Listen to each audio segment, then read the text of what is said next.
सो कुछ क्वेश्चंस आप लोगों को दिए थे करने के लिए, उनमें से ये एक क्वेश्चन था डी अरेंजमेंट से रिलेटेड कि number of D arrangement in the set of size 4। अगर कोई सेट है जिसकी साइज n है, n इक्वल टू 4 दिया है, तो D arrangements, number of D arrangements का फॉर्मूला आपको याद था, factorial n upon 1 minus factorial 1 plus 1 by factorial 2 minus 1 by factorial 3 plus 1 by factorial 4, and so it will go up to minus 1 raised to the power n 1 upon factorial n. So here n is equal to 4 is given, the size of set is 4, so d4 की value आपके पास आ जाएगी factorial 4 1 minus 1 by factorial 1 plus 1 by factorial 2 minus 1 by factorial 3 plus 1 by factorial 4, यही आएगा because n is equal to 4 है, so it will be up to n equal to 4। So जब आप देखोगे यहाँ पे, सो ये दो क्वांटिटी तो आपके पास ज़ीरो ही आ रही है, इजंट इट?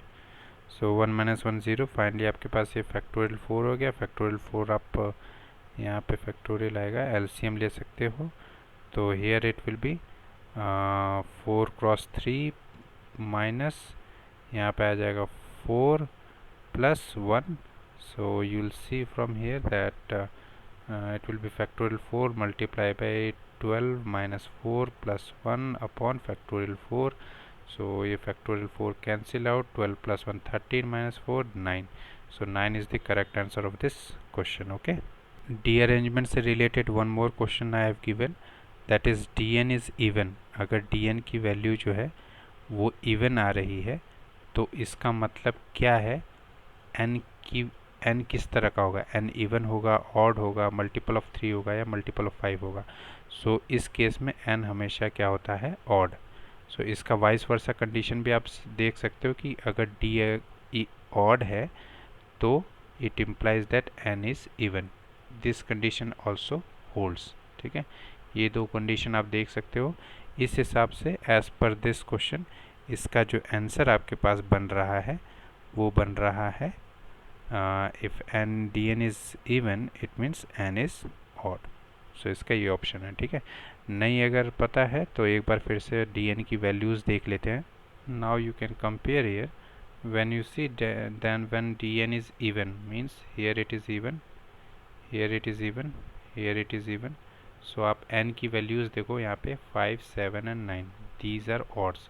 अब वाइस वर्सा देखोगे, 1 is here odd, 9 is odd, 265 is odd, उस केस में जो n की वैल्यूज़ है ऑल आर इवन। सो यहाँ से आप लोगों को क्लियर हो रहा होगा ये क्वेश्चन। ओके, सो डी अरेंजमेंट्स आपको पता ही है, अरेंजमेंट्स का पार्ट है, मतलब जो परमुटेशन आप निकालते हो उन्हीं में से कोई डी अरेंजमेंट्स बनते हैं जो अपने particular when i is not equal to 1, i1 is not equal to 1, i2 is not equal to 1, जो इसको सेटिस्फाई करे कि ik is not equal to k। ठीक है, मतलब k जो इंटीजर है वो kth पोजीशन पे नहीं होना चाहिए। ठीक है, this one more question I have given कि number of 10 combination of multi set, इस सेट में जो मल्टी सेट है आपके पास, इसमें आपके पास कितने 10 कॉम्बिनेशन बन सकते हैं। सो इसके लिए आपको पता होगा कि आपको क्या निकालना है, a1 complement intersection a2 complement intersection a3 complement. Simple सा है, principle of inclusion exclusion use करना है यहाँ पे। तो फॉर्मूला इसके लिए आपको पता ही है क्या होता है, summation of s minus summation of all ai's, okay, and plus summation of ai intersection aj and minus a1 intersection a2 intersection a3, क्योंकि यहाँ पे हमारे पास केवल और केवल there are 3 types only. Okay, so मुझे 10 कम्बिनेशन बनाने हैं out of this multi set, जिसमें a1 कॉम्प्लीमेंट का मतलब है कि maximum number of a's will occur is 3 means less then equal to 3 in this set.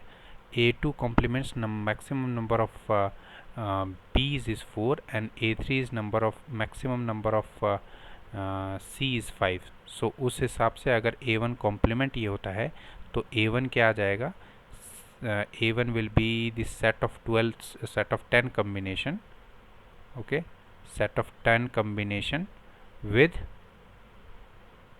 set of 10 combination of S with what condition? Number of A's is greater than equal to 4, isn't it? क्योंकि अगर less than equal to 3 है A complement, तो obviously A1 complement का complement means वो होगा great number of S is greater than equal to 4। तो size of A1 क्या आ जाएगा? यहाँ पे हमारे पास 10 कम्बिनेशन चाहिए था और नंबर ऑफ एज उसमें से एक रिस्ट्रिक्शन लग गई है, वो 4 है, ग्रेटर देन इक्वल टू 4। सो 10 में से हम 4 रिड्यूस कर देंगे, that I will have 6। So number of types हमारे पास कितने हैं? 3। सो 6 + 3 - 1 C6, ये आपका साइज़ हो जाएगा A1 का। तो इसमें से A1 की साइज़ तो निकल गई। हाँ, उससे पहले मुझे क्या चाहिए? Size of S।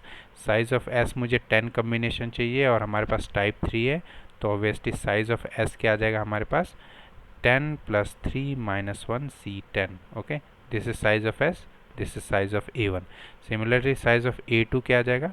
Size of A2 is A2 will be nothing but set of 10 combinations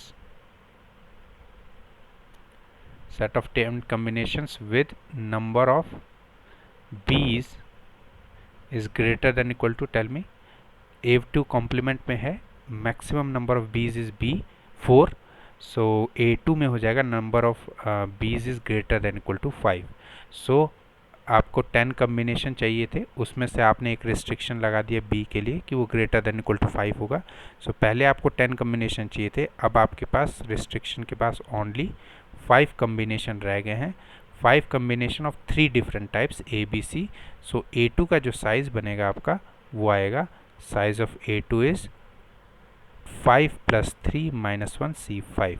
okay, similarly other you can find. A3 का आप खुद बता दो, डायरेक्ट लिख देते हैं। A3 के लिए हमारे पास है number of C's is greater than equal to आना चाहिए 6, so 10 - 6 is 4 and number of types is 3, so 4 + 3 - 1 C4।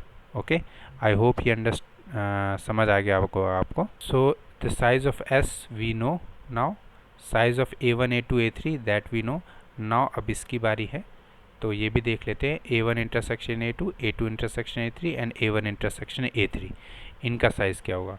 तो A1 इंटरसेक्शन A2 के लिए हमारे पास क्या होना चाहिए, पहले ये देख लेते हैं।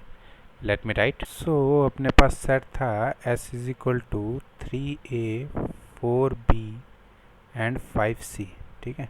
अब मुझे निकालना है A1 इंटरसेक्शन A2। सो A1 इंटरसेक्शन A2 होगा set of 10 combination of set S with number of A's is greater than equal to 4, ठीक है, इससे एक बड़ा, इससे, और number of B's is greater than equal to 5। And then अपने पास 10 कम्बिनेशन चाहिए था।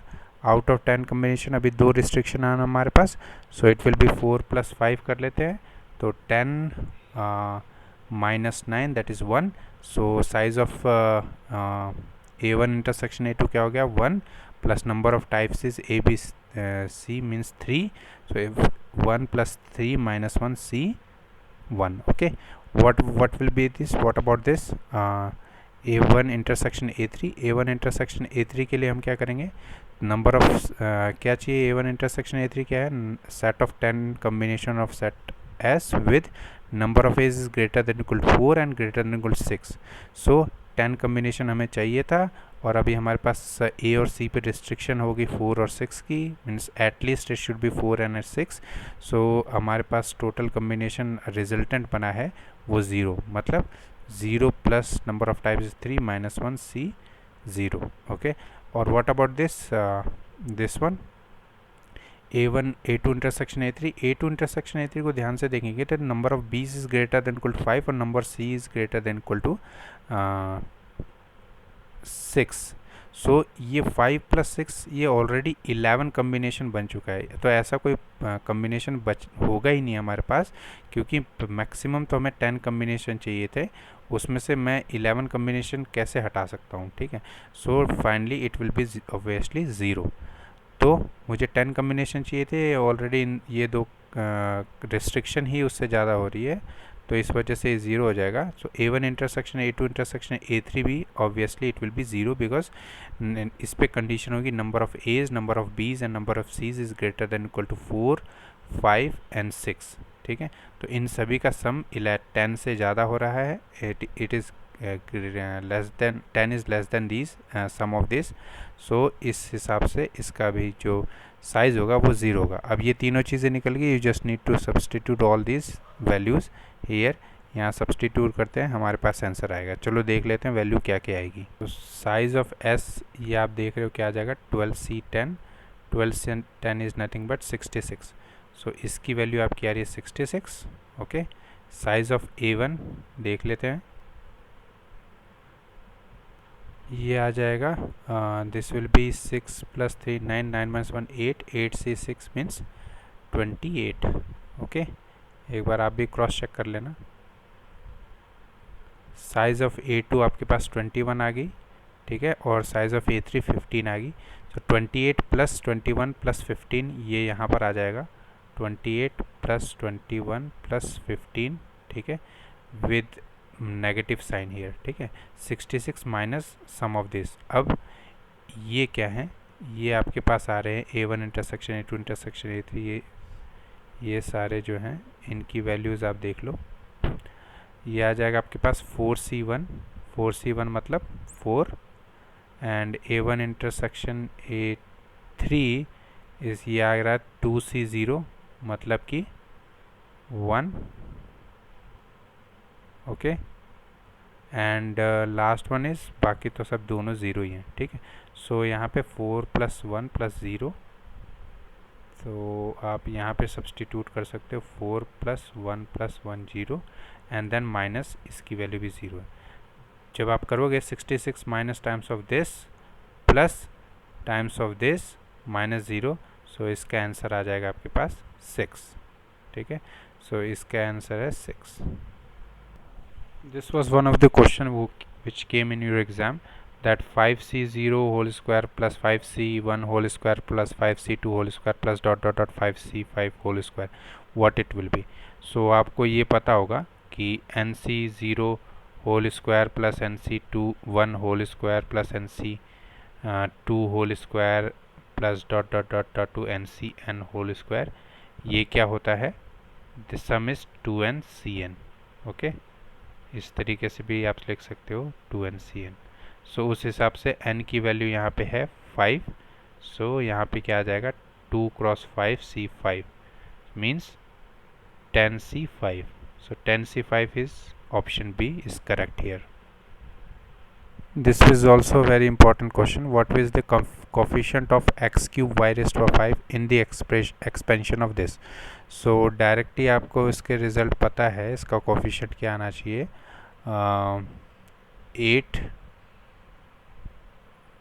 3 5 and you need to replace here x raised to the power 3 means 2 raised to the power 3 and 2 raised to the power 3 and minus 1 raised to the power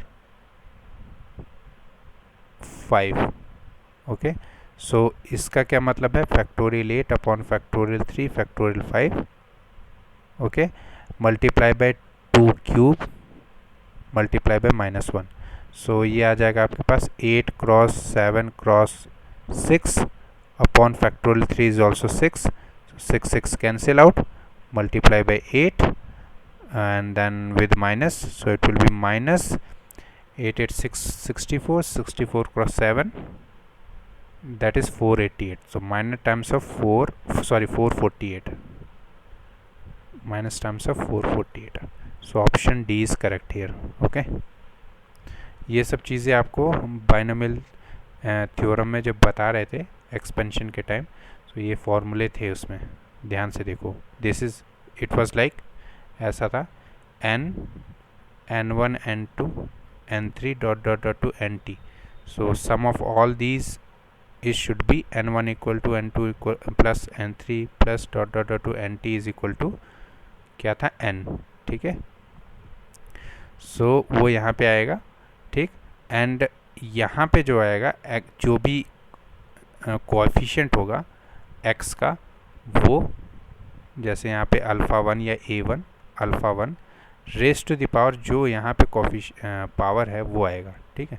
so alpha 2 raise to the power, यहाँ पर मान लो मैं n1 ही लिखता हूँ, n1 n2 जो भी है, dot dot to alpha t raise to the power nt, ठीक है। सो वही चीज़ मैंने यहाँ अप्लाई की है।